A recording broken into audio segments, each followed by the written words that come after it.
আজকে আমি বানিয়েছিলাম তাল ক্ষীর। তো তাল ক্ষীর বানানোর জন্য প্রথমে তালটাকে পরিষ্কার করে ধুয়ে তালের খোসাটাকে ছাড়িয়ে তাল থেকে তালের শাঁসটা বার করে নেব।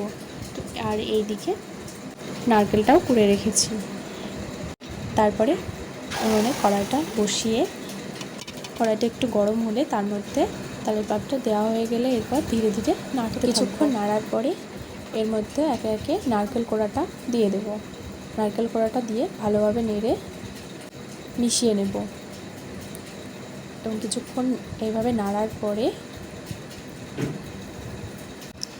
এবার এর মধ্যে চিনি দিয়ে দেব আর একটু নুন। এইবার ভালো করে নেড়ে নেব। এইভাবে নাড়তে হবে, এইভাবে কিছুক্ষণ নেড়ে নিতে হবে। তারপরে যখন ঘন হয়ে যাবে তখন